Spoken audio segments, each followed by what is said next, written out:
What's going on, y'all? First of all, we're almost at 200 subscribers, and I appreciate the fuck out of that.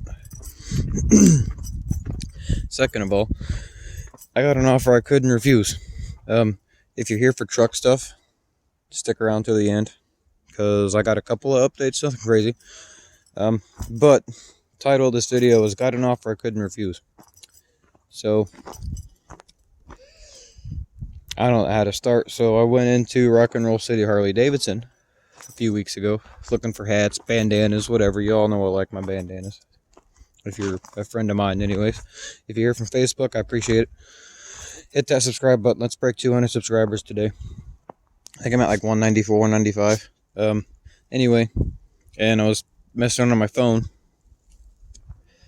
and one of the salesmen noticed my orange bike. We started talking about it. He said, "Well, you interested in a new one?"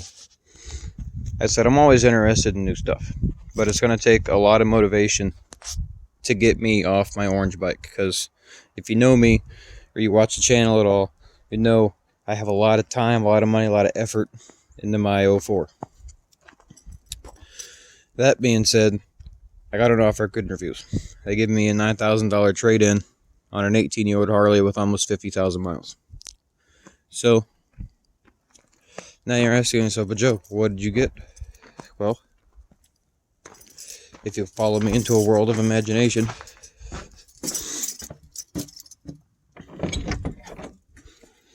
it might turn on. Lighting in here does suck, so I might turn my flash on. I don't know. Let's see how it looks. That looks a little better. Meet my 2021 Police Road King. So I had two criteria I wanted on a new bike. I wanted fuel injection, I wanted cruise control. This is a fuel injected 114. Now you Harley guys will know, how did you get a 114 that's chrome? Well, like I said, police bike. Which also means it doesn't have anything on the tank. There's no emblems or logos or nothing. So I'll do something with that later. I don't know yet. So being a police bike, on the controls here, there's like the siren buttons. Now this one doesn't do shit, but this one, I was playing around with it. Let everything do its thing. So over here, you motorcycle guys, here's your brights, right?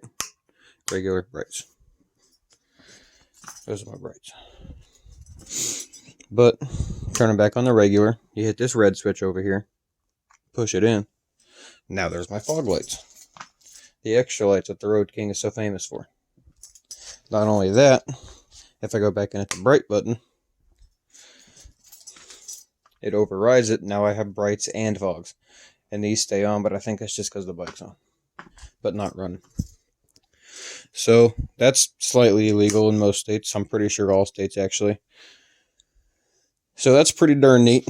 All the newer bikes, they got this little button on the control here, show you your time, what gear you're in, the speed, front tire air pressure, rear tire air pressure, miles, of course, there's only 7 on it. Your trips and whatnot. Back to the time. I'll probably leave it on the time. Another thing I'm a huge fan of, these here one-touch saddlebags. All you gotta do, see the little lever, pull that, that's it, whole thing. Fantastic compared to the old ones. I do already have my highway pegs and my phone mount on, as I'm sure you've seen.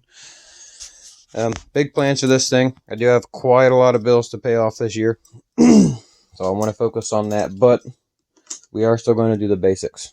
You know, handlebars, pipes. I'd like to get a set of stretch bags, but having a nice set of stretch bags is kind of pricey, so eventually. But as far as painting it goes, because you guys know me, I can't leave shit alone. Definitely going to be a thing. I don't know when yet. I am a fan of the black, though, so I might leave the black in it. Turn my flashlight off. Okay, that don't look too bad. Seat, while I'm thinking about it, stupid comfortable. I mean, it's literally a couch on wheels. It shames my 04. Definitely getting some fat spoke wheels. Don't know if I'm going white walls or not yet. I love the way they look, but they are a massive pain in the ass to keep clean, especially the back one. I did see a picture of an Electra Glide from the 90s, and on the tank, the bags, I think the little side covers here too. And the fender, it had like these red pinstripes. It was simple. It was nothing ridiculous. It was just like essentially a box surrounding the basic shape of the tank. So I might go something like that. Maybe like a Ferrari red, because the last bike was Lamborghini orange. I don't know. We'll see. And then I'll probably have Jerry, my painter, give me some real basic logos on the side in the same color as the pinstripes, if I want to go that way. None of the sirens work, as I said. These buttons don't do shit. It does have cruise control, though, which is a freaking game changer as soon as it focuses. Fuel injection, 114. This 114 will absolutely outrun any other bike I've ever owned. Ed, if you're watching this, I'm coming for you. If you don't know Ed, he's got a 124 SNS Softail, and it's a bad bitch in terms of speed. I'd really like to see what a 114 does up against a 124. But we'll see. I mean, that'll come sometime in the summer, after I hit my braking period and whatnot. As far as I can tell, somewhat of a quick release backrest. I'll probably leave that on there for now, because my lunchbox will go right here on my way to work. I can stand here and talk about this thing all day.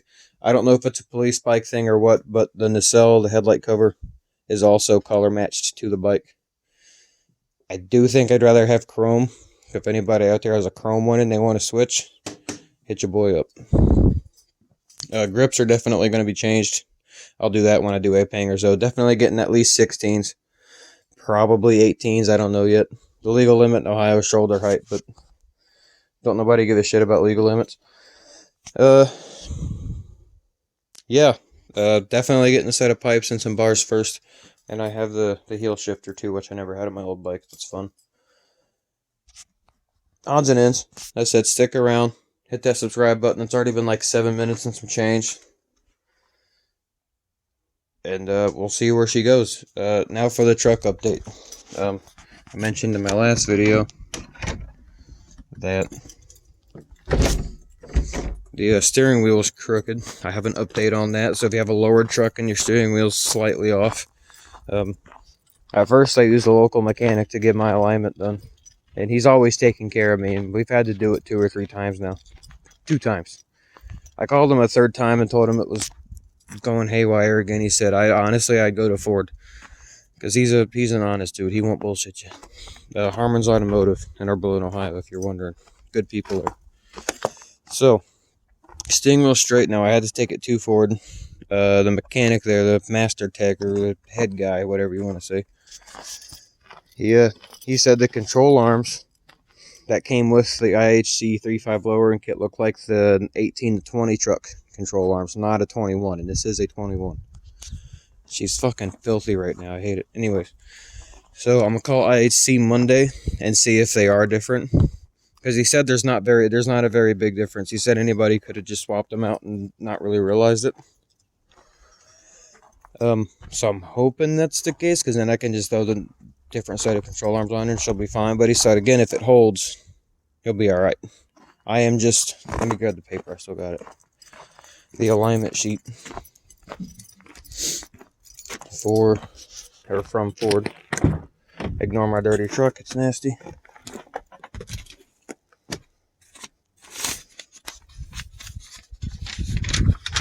There we go.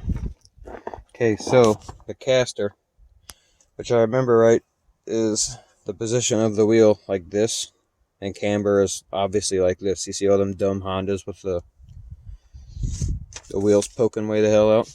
So caster, he got it as close as he could, he said, but he is out of adjustment. So he said that could be what's throwing it off. But these things are also all electronic, so he got in there and he electronically told the computer to shut the hell up, basically. That's not exactly how I worded it, but close. So could be okay, could not be. I am still going to call IHC though, just to see what my options are, or if it's going to be a whole process. If it's a whole process, I'm pretty sure there's already like other companies besides IHC, like Beltec or whoever, that make separate control arms. Hopefully I can just buy those, but I don't know if they work for the kids, so it's a long process. If you've got a lowered 21, you're having similar problems, let me know what you did. Other than that, she's doing great. So yeah, I still would really like to supercharge this thing at some point, so stick around, you never know what's going to happen. I don't use my money very wisely. That being said, appreciate y'all watching. I want to get set up on moto vlogs too, so if anybody has any idea now on how to do that, hit me up. Later, y'all. Have a good one. Appreciate everybody watching.